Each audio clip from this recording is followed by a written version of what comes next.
আসসালামু আলাইকুম। কেমন আছেন সবাই? আশা করছি ভালো আছেন, সুস্থই আছেন। আপনাদের দোয়ায় আর আল্লাহর রহমতে আমিও ভালো আছি, সুস্থ আছি। আজকে রান্না করছি আমি মুরগির মাংসের জন্য। মশলা কষিয়ে নিচ্ছি। মশলা ভালোভাবে কষিয়ে নিব এখন। আমি আদাটা ভালোভাবে একটু ভেজে নিয়ে জিরার গুঁড়া, ধনিয়ার গুঁড়া, রাঁধুনির গুঁড়া দিয়ে নিয়েছি। এখন দিচ্ছি মরিচের গুঁড়া, হলুদের গুঁড়া, ভালোভাবে কষিয়ে নিচ্ছি। সামান্য একটু গরম পানি দিয়ে দিলাম। কষানো হয়ে গেছে। এখন এর মধ্যে আমি মুরগির মাংসগুলো দিয়ে নিলাম। একটু ভালোভাবে মশলায় মিশিয়ে নিচ্ছি। ভালোভাবে নেড়ে চেড়ে নিচ্ছি। আগেই আমি আলু ভেজে রেখেছিলাম, সেই ভাজা আলুগুলোই দিয়ে নিয়েছি। মুরগির মাংসটা রেডি করে ফেললাম। আজকের ভিডিওটা কিন্তু আমার খুব বেশি বড় না, ছোট্ট একটা ভিডিও নিয়ে এসেছি। আমার ভিডিওটা আপনাদের কাছে ভালো লাগলে এটা লাইক করে দেবেন। যারা নতুন আছেন তারা একটু সাবস্ক্রাইব করে নেবেন যদি ভালো লাগে। এখন করছি আমি এখানে মুরগির কলিজা ভুনা।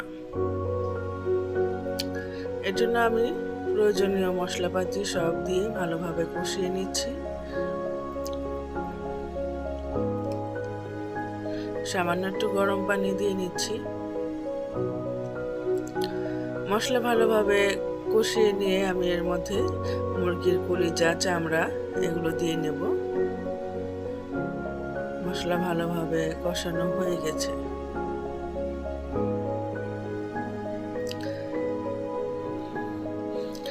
আমি মুরগির কলিজা, চামড়া এগুলো খুব ভালোভাবে পরিষ্কার করে নিয়েছিলাম। সেগুলোকে এখন ভালোভাবে কষিয়ে নেব।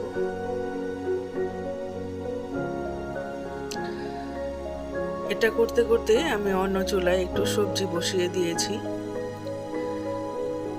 সেটা সবজিগুলো ওইখানে রেডি হচ্ছে।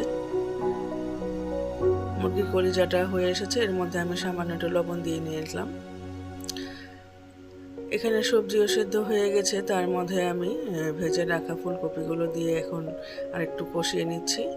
সবজিটাও আমার প্রায় রান্না হয়ে এসেছে। এখন এটাকে আমি মরিচ আর রসুন পেঁয়াজ দিয়ে বাগার দিয়ে নেব।